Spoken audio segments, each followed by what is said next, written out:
বিসমিল্লাহির রহমানির রহিম। আসসালামু আলাইকুম। হ্যালো এভরিওয়ান, কেমন আছেন সবাই? আশা করছি আল্লাহর রহমতে সবাই ভালো আছেন, আর আমিও আলহামদুলিল্লাহ ভালো আছি। বেলি কিচেনে আপনাদের সবাইকে জানাই স্বাগতম।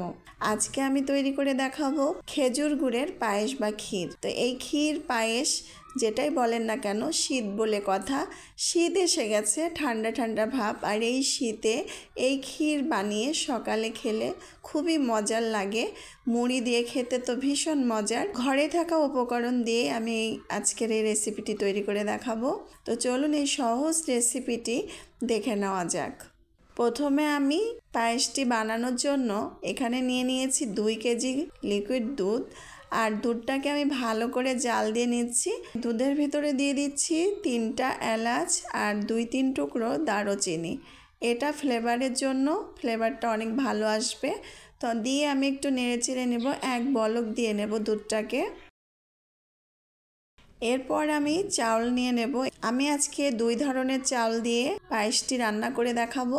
তো এখানে আমি আতপ চাল আগে থেকে ভিজিয়ে পানি ঝরিয়ে রেখেছিলাম 1 কাপ মতো, আর এখানে নিয়েছি পোলার চাল, চিনি গুঁড়া যে চালটা আছে সেটা। তো নিয়ে চালটাকে আমি ধুয়ে পরিষ্কার করে নিয়েছি, আর এখন আমি এই দুধের ভিতরে চালটাকে দিয়ে দিচ্ছি। দিয়ে ভালো করে একটু নেড়ে নিতে হবে। দেওয়ার সাথে সাথে কিন্তু না নাড়লে পারে চালটা দলা পেকে যায়। তো আমি আতপ চালটাও মিশিয়ে দিলাম। আপনারা চাইলে এক ধরনের চাল দিয়েও করে নিতে পারেন।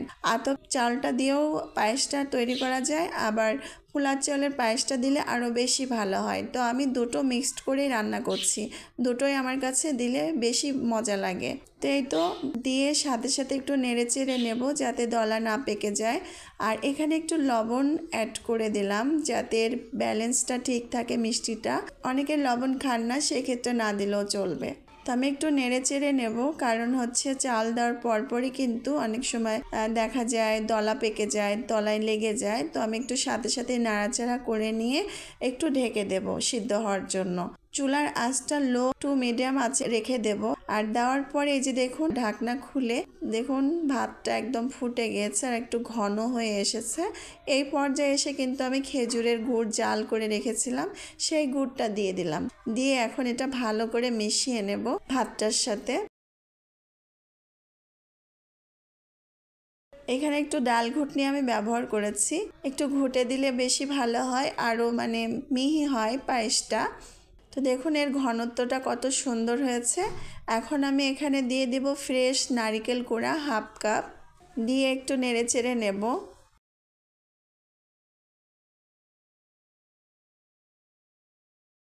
তারপরে দিয়ে দেব এখানে গুঁড়ো দুধ। গুঁড়ো দুধটা হাতের কাছে না থাকলে না দিলেও হবে, তবে গুঁড়ো দুধটা দিলে এর স্বাদটা যেন দ্বিগুণ বেড়ে যায়।